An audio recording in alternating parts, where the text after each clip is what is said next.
Lagi satu. Jijik. Jangan kau sebut perkataan mami tu lagi. Sebab gelaran tu tak layak kalau keluar dari mulut kau. Awak beritahu saya apa yang mami cakap kat awak. Saya ni memang tak ada harga diri. Saya tak layaklah jadi menantu orang terhormat macam mami awak. Suami awak ni bukan malaikat tau. Dia pun manusia biasa juga. Tapi saya akan cuba yang terbaik sebagai seorang suami. Gini, dah tak payah cerai-berai ke apa-apa. Zarul kahwin dengan Wina aja. Tak boleh, mami. Apa lagi yang tak boleh? Ish, Zarul sekarang ni bukan main rajin lagi melawan cakap mami. Mami, bukan masalah melawan. Zarul sayangkan Fia. Zarul tak dengar apa mami cakap tadi. Kan mami cakap tak payah cerai. Tak payah apa-apa.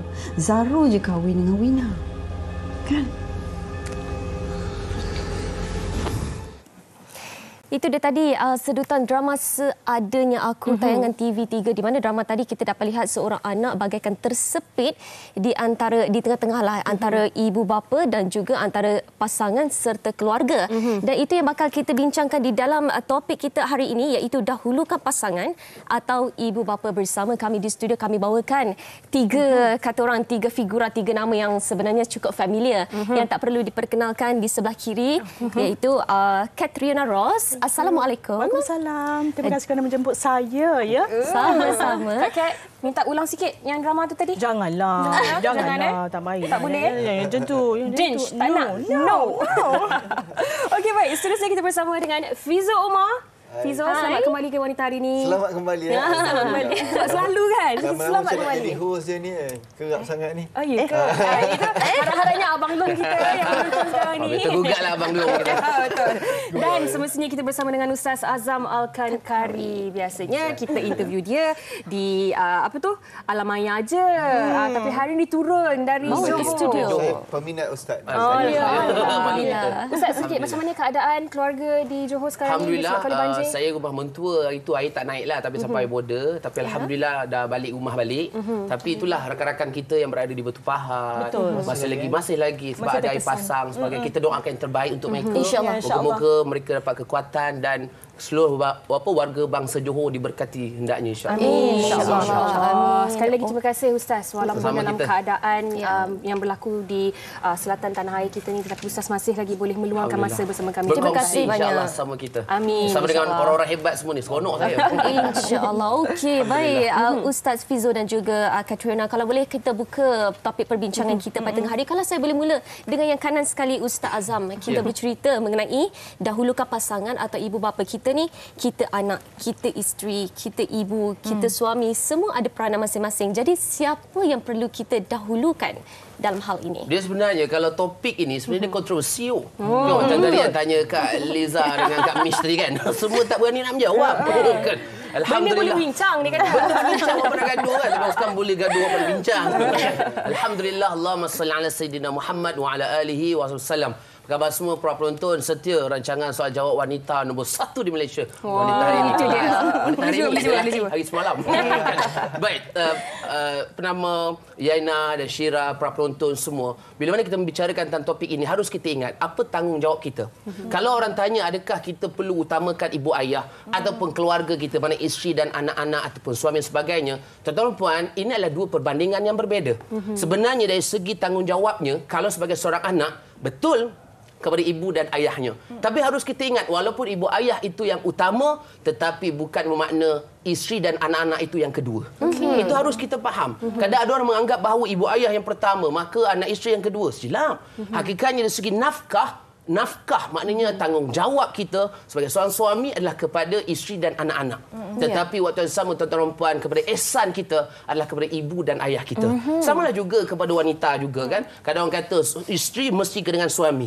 Isteri mesti dengan suami. Hakikatnya walaupun dengan suami, tetapi sebagai seorang suami ketergamak ke kita nak memberikan memutuskan hubungan isteri kita dengan mak ayah mereka. Itu sebab saya nak kongsikan hari ini, kalau kita bicarakan tentang ibu, mentua, menantu, besan, begas, bagai-bagai ni, ada 3 S nak kongsikan. Okey, Ustaz Azam dan akronimnya. Silakan Ustaz. 3S. Teruskan ke atau bagaimana? 3S. Nampak tak kan? S yang pertama? S yang pertama adalah kita mesti saling memahami. Ini paling penting. Kena isteri memahami suami, suami memahami isteri, ibu ayah memahami anak, ibu ayah memahami menantu.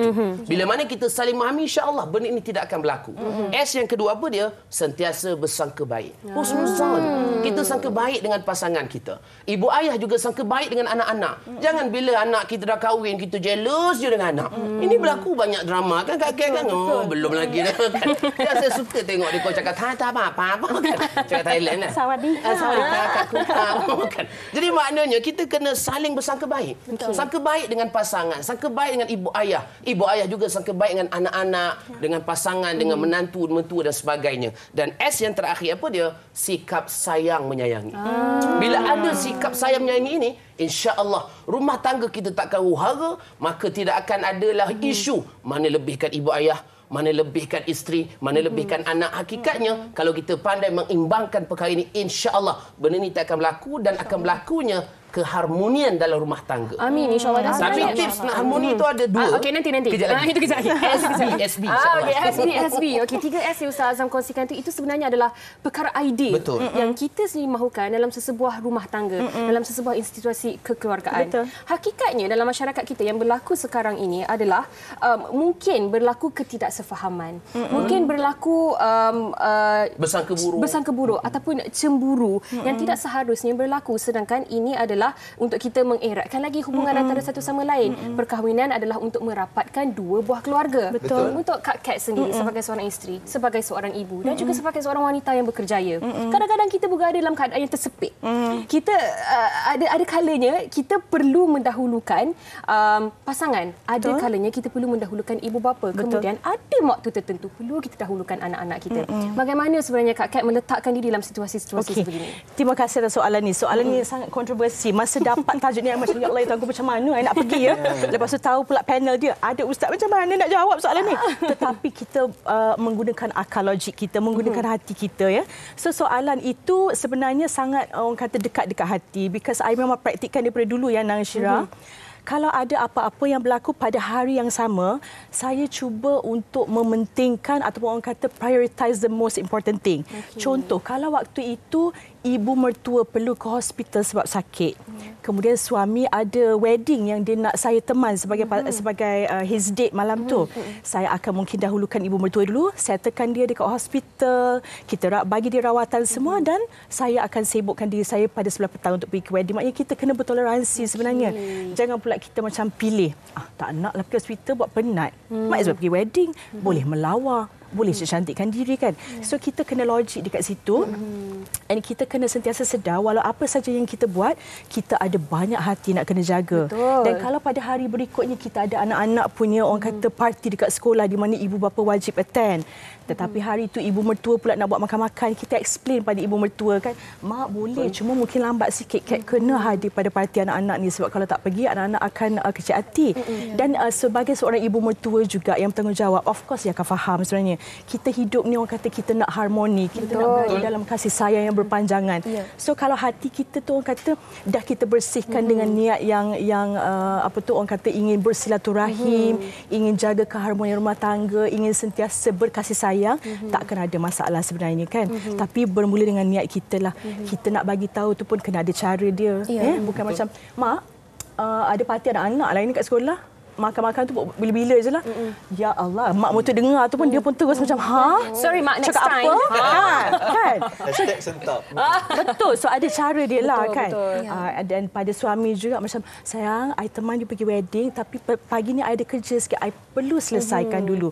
Setiap orang yang orang kata ada logik akal dia dan ada emosi yang kuat sebenarnya akan memahami. Itu pendapat I. Betul. Dan ini yang berkait rapat dengan apa yang Ustaz Azam kongsikan tadi dalam 3S tu. Kita perlu saling memahami suami dan akhirnya akan saling menyayangi. Sebab kalau tak ada benda-benda ni akan berlaku masalah-masalah di kemudian hari. Nasib baik macam jawapan nak dekat sama dengan Ustaz. Risau kita nak datang. Dia kena konti. Dia kena konti. Konti. Yes. Jawapan kita konti tapi alhamdulillah orang kata kita masih berpandangan yang similar, pemandangan yang sama. Tapi sebenarnya Kak Kat dia sebenarnya ni apa sebab pengalaman peribadi. Betul. Itu sebenarnya memang. Tapi kita nak tanya orang yang tengah duduk tersenyum daripada tadi. Dia angguk kalau jawapan dia angguk ke kanan. Silakan. Tak tahulah setuju ataupun tidak. Baik, kita dengar dari sudut pandang seorang isteri. Macam Fizo sendiri, kita tahu Fizo rapat dengan ibu tercinta dan Fizo jaga ibu Fizo, betul? Dan juga ada isteri serta anak. Macam mana agaknya Fizo meletakkan situasi ataupun diri Fizo dalam situasi ini? Okey, situasi saya dipanggil sandwich generation, which is ada mak, ada anak. Dan sebagai orang lelaki menggalas title anak lelaki, suami, ayah dan abang. Semua penting dalam keluarga, especially macam saya, ayah dah tak ada. So saya membawa peranan sebagai ayah dan ketua keluarga saya pula selepas ayah saya meninggal. So semua hati saya nak kena jaga. So pada saya, orang yang bijak, orang yang berjaya adalah macam mana dia membuat keputusan. Sometimes boleh pakai apa yang kita belajar, apa yang kita dengar cakap, tetapi mungkin situasi dia berbeza dengan situasi kita. Betul. So orang yang bijak bila mana dia buat keputusan tidak menyakiti hati mana-mana pihak, berbalik kepada communication skill lah, apa yang Kak Kat bagi tahu tadi. Dan juga keputusan yang dia buat mengikut priority. Betul. Bukanlah sebagai okey, anak lelaki apa-apa mak dulu, tak. Ada certain situation isteri kena didahulukan. Ada certain situation adik-beradik kena dahulukan. So that's why benda ni is quite subjektif untuk saya bagi jawapan yang jelas, tetapi saya percaya bila kita buat keputusan bergantung kepada keadaan semasa dan juga kita dapat menjaga hati semua pihak. Itu yang terbaiklah. Okey, dan ini juga berbalik kepada yang Kak Mitch dengan Kak Liza cakap tadi. Kena bawa berbincang. Betul. Ada dalam setengah perkara, individu ini yang perlu kita dahulukan. Ada setengah perkara, individu yang lain perlu kita dahulukan. Tetapi saya tertarik bila Fizo cakap tadi tentang flexibility. Okey, Ustaz Azam, saya nak tanya dari sudut rigidity dan flexibility ni. Sebab takut dia aku sebab yalah, kita selalu dengar syurga seorang isteri di bawah telapak kaki suami. Syurga seorang lelaki di bawah tapak kaki ibu. Kalau kita tafsir secara direct ataupun kita faham ayat itu semata-mata, mungkin kita akan senang untuk jadi rigid. Betul. Macam mana sebenarnya dalam konteks hidup kita sekarang ini, yang bukan kita seorang saja, bukan kita dengan suami kita saja, bukan kita dan ibu kita sahaja, bagaimana kita nak memastikan hati setiap insan ini terjaga dan tidak terlalu rigid dalam menafsir perkataan ini tadi? Itu sebab very good question. Saya pun nak dengar. Itu sebab perkahwinan ini dia bukan hanya berkaitan tentang dua individu. Maknanya kalau ada kata dia berkahwin hanya kerana ni I tak kira, I bukan dengan mak you, dengan apa, I kahwin dengan you saja. Hakikatnya inilah akan merosakkan keharmonian rumah tangga. Kita berkahwin bukan saja dengan isteri kita, maknanya isteri juga berkahwin bukan hanya dengan suami, tapi kita juga berkahwin dengan ibu ayah mereka, kita berkahwin juga dengan adik-beradik mereka. Mana kahwin kat situ adalah kita berhubungan dengan mereka. Maksudnya bagaimana hubungan kita dengan mak ayah mentua, bagaimana hubungan kita dengan ipar duai, besan, birah dan sebagainya. Itu sebab bila mana kalau kita rasa macam Ustaz, saya ni rasa saya banyak jumpa kadang rumah tangga memang dia terlampau rigid. Kita punya perkahwinan ni dia bukan A, B, C ataupun objektif. Dia tidak objektif. Dia perlu warna-warni. Betul. Mana dia variasi. Mungkin hari ni berbeza. Perubahan manusia, kalau kita belajar dari psikologi pun, manusia berubah setiap hari. Dia akan berubah setiap hari. Mungkin 5 tahun pertama dia akan berubah. Kemudian 5 tahun lain pula jadinya. Jadi rapat sangat pula kan. Pelik pula kan. Mula gaduh bagai nak erat. Contoh ni drama banyaklah. Kita dengan pelakon kan. Lepas tu tiba rapat pula. Dan hakikatnya bila kita terlampau rapat akhirnya boleh mengadu domba. Ini yang bahaya. Itu sebab nak mencapai keharmonian ni saya nak kongsikan SB 2. SB bukan special branch. Apa S yang pertama? S pertama adalah sistem sokongan yang kukuh. Mana support system. Sistem sokongan ini maknanya apa? Maknanya isteri menyokong suami, suami menyokong isteri, waktu sama ibu ayah juga menyokong anaknya. Ini kadang-kadang ada ibu ayah kata, I tak kira, you anak I, maka you kena dengar. Ini mencabar. Inilah yang rigid tadi tu. Ini yang rigid, itu kita takut. Hakikatnya sebagai seorang ibu ayah, kita menjadi sistem sokongan kepada anak kita. Betul. Patutnya kitalah yang membantu anak kita untuk menjadi seorang pasangan, menjadi pasangan yang baik, menjadi ketua keluarga yang baik. Kita jangan lupa kalau dari segi hukum pun ulama dah bincang lama dah. Itu sebab dari segi nafkah, tanggungjawab sebagai seorang suami adalah kepada isteri dan anak. Itu keutamaan. Tetapi waktu yang sama kalau mak ayahnya seorang yang miskin, mak ayahnya macam kakek tadi kata apa, tak ada orang nak bawa ke hospital dan sebagainya, maka itu keutamaannya. Itu sebab dari segi nafkah dia kepada isteri dan anak-anak. Tetapi ada satu istilah daripada ihsan. Ihsan inilah bagaimana ia sangat mahal dan dia satu anugerah. Kadang kita boleh belajar tetapi sejauh mana kita boleh mempraktikkan perkara ini. Dan B yang terakhir apa dia? Ini yang paling utama. Nabi kata ad-du'a silahul mukmin. Banyakkan berdoa. Berdoa ini senjata orang beriman. Kadang-kadang kita rasa macam ya Allah aku tersepit. Bagaimana nak berhadapan dengan mak ayah yang begitu rigid sehingga menyebabkan mengecilkan hati isteri. Kemudian waktu yang sama pula kita nak lebihkan isteri pula sehingga mengecilkan hati mak ayah. Jadi hakikatnya bagaimana? Tuan-tuan puan, berdoalah. Kita berdoa, kita minta Allah Al-Wadud, Allah yang maha memberikan cinta kepada dalam hati kita. Ar-Rahman, Ar-Rahim. Allah maha penyayang, Allah maha mengasani. Supaya apa? Supaya kasih sayang itu juga ada dalam ibu ayah kita kepada isteri kita. Itu sebab saya sendiri secara peribadi pun, bagaimana kita nak meraihkan. Tapi saya bersyukur sebab mak ayah saya mentua semua satu daerah. Jadi tak payah gaduh. Raya pun tak gaduh. Raya tak gaduh. Nak balik kampung kan? Senang je, senang. Bosan-bosan pergi sana, bosan-bosan pergi sini. Mana kita meraihkan semua. Cumanya sejauh mana kalau ada prioriti. Contoh, kita ada, keluarga ni buat program. Keluarga ni buat program. Bagaimana? Ini kita kena bijak untuk mengatur. Itu sebab saya setuju dengan Fizo tadi kata apa? Kematangan seorang bukan melihat pada usianya, pada umurnya, tapi kematangan seorang melihat kepada bagaimana dia menyelesaikan masalah. Itu yang paling utama. Itu sebab ada orang usianya Masya Allah dah lanjut. 30, 40. Saya muda lagi lah. Tapi ramai dah lanjut. Tetapi hakikatnya tidak dapat menyelesaikan masalah sehingga tidak menunjukkan kematangan seorang. Wallahu a'lam. Okey, itu dia kematangan diukur dengan cara macam mana kita menyelesaikan masalah. Baiklah, kita ada banyak lagi sebenarnya kita nak tanya, tetapi kita nak raikan dahulu pendapat-pendapat penonton kita di Facebook. Kalau boleh saya bacakan daripada Alia Maisara katanya. Assalamualaikum. Waalaikumsalam warahmatullahi. Alhamdulillah saya dan suami mula-mula kami kahwin, kami pegang konsep bertolak ansur tentang keluarga suami saya adil. Ada yang kami makan itu keluarga belah suami makan dan belah keluarga saya makan. Apa yang dia beli mesti beli 3. Biarlah adil. Mungkin Yana ada yang lain? Okey, ini saya tertawa kecil sedikit baca komen dari Suhaila. Dia kata, dahulukan mak abah kita lah. Second mak ayah mertua. Thirdly baru suami. Suami boleh diganti. Mak abah seorang tu je sampai akhir. Masya Allah, luar biasa. Tak adalah. Mungkin ini dalam nadab bergurau kan. Tetapi kan ini yang kita nak sentuh juga topik pada hari ini kan. Kadang-kadang bila dalam kapasiti seorang suami, okey, ambil seorang isteri dari ibu bapanya. Okey, tetapi apabila sudah mendirikan rumah tangga, ini yang berlaku yang mungkin kita tidak terjadi kepada kita, tak bermakna tidak berlaku langsung. Tidak membenarkan isteri ini untuk pulang ke kampung menjenguk ibu bapa yang tengah sakit. Apatah lagi untuk menghulurkan duit. Mungkin Fizo boleh berikan pandangan Fizo sendiri sebagai seorang lelaki. Apa sebenarnya yang membuatkan seorang lelaki tega sanggup melakukan isteri seperti ini dan memutuskan silaturahminya dengan ibu bapanya sendiri.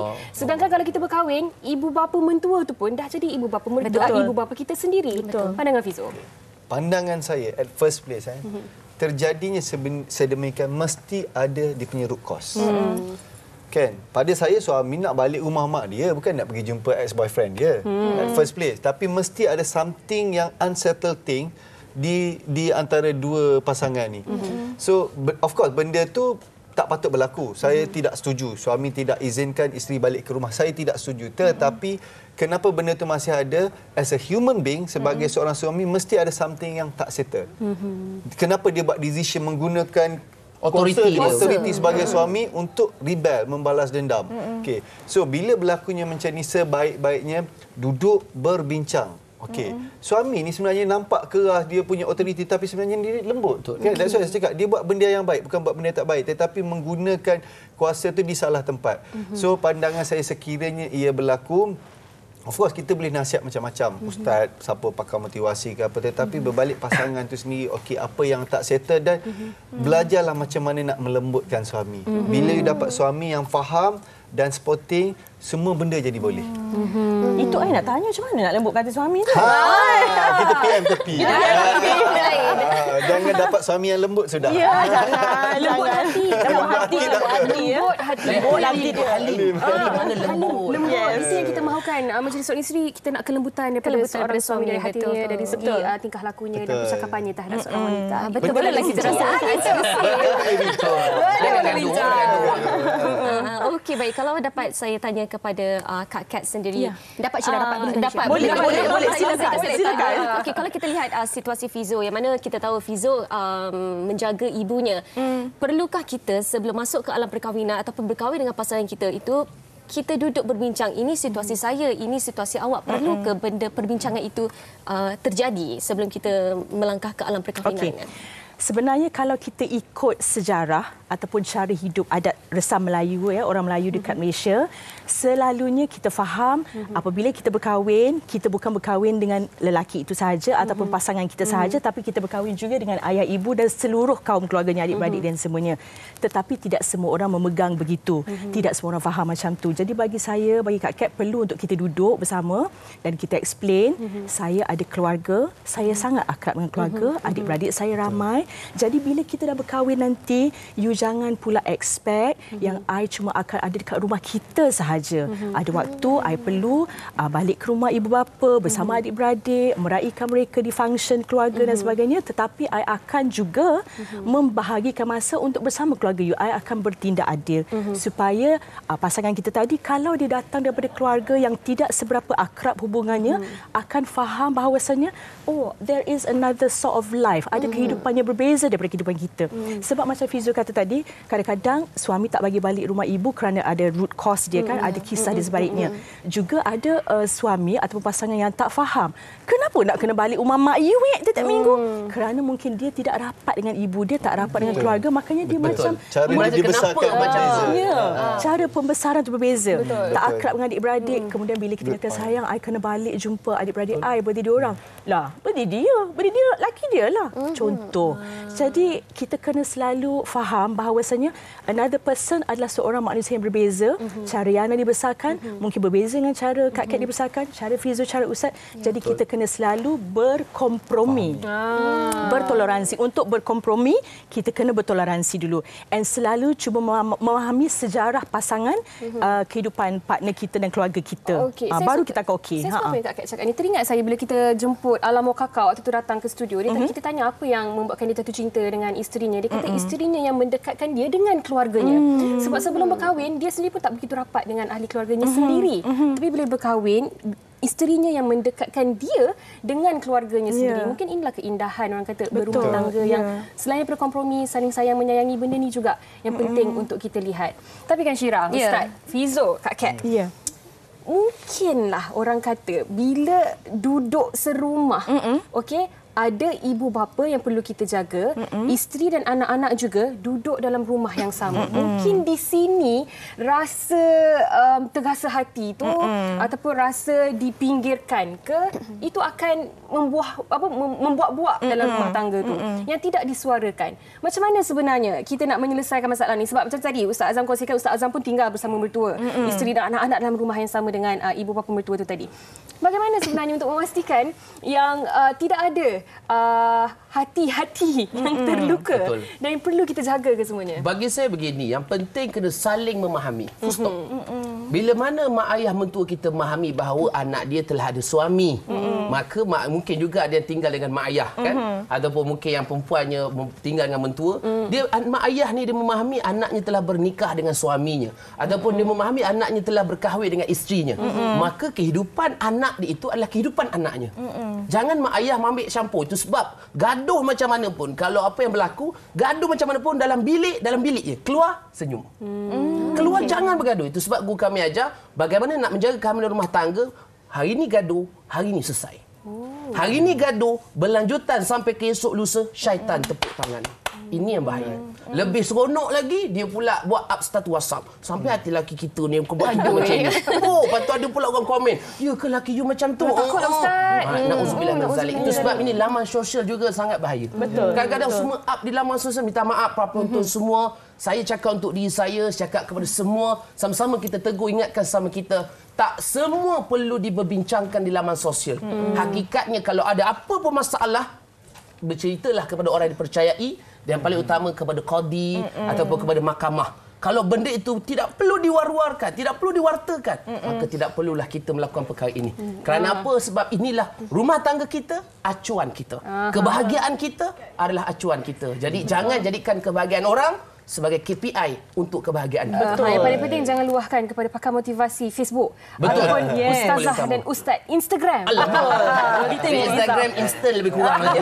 Lebih kurang, betul-betul. Baik, sebenarnya Yana, banyak lagi kita nak tanyakan kepada panel-panel kita, tetapi masa sangat-sangat mencemburui kita. Jadi kita kalau dapat kita beri kepada Kak Kat sepatah dua kata ataupun nasihat kepada sebagai seorang isteri lah, kepada isteri-isteri di luar sana mengenai perkara ini secara ringkasnya. Kalau mengikut Kak Kat ni, fahaman Kak Kat senang saja. Walaupun kita sebagai isteri, di mana syurga itu terletak di bawah kaki suami, tapi kita hidup bermasyarakat, kita hidup bukan seorang diri, bukan suami sahaja. Kita juga mungkin menjadi pasangan yang berkerjaya, kan? Jadi selalulah kita berdiskusi untuk kita berkompromi tu. Lepas tu apa saja planning kita ada, kita discuss awal-awal supaya orang kata boleh tersusun jadual kita. Dia selalunya masalah itu terjadi apabila suami merasakan kita tidak mendahului dia.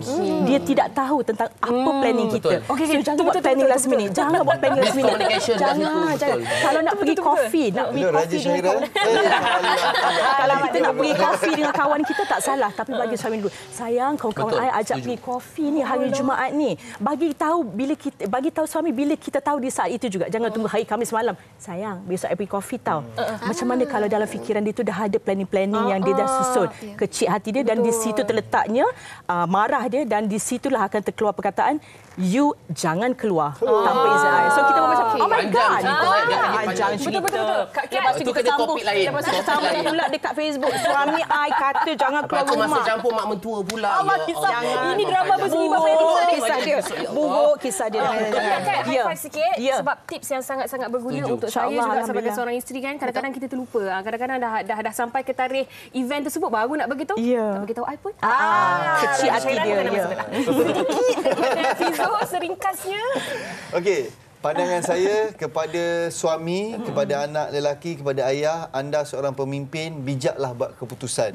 Okey, dan kepada si isteri, sekiranya suami anda merupakan seorang anak yang menjalankan tanggungjawab kepada ibunya, anda sebenarnya beruntung sebab bakal anak anda akan mendapat contoh yang sama. So anda in the future anda akan seorang ibu yang diutamakan oleh anaknya. Masya-Allah. Luar biasa. Betul, itu cycle yang akan berulang. Betul. Nanti kita pula akan begitu, dan maknanya kita marah mak mentua, marah mak kita, hakikatnya esok anak kita bagaimana? Betul. Jadi apa pun, sebelum yang Ayul tanya.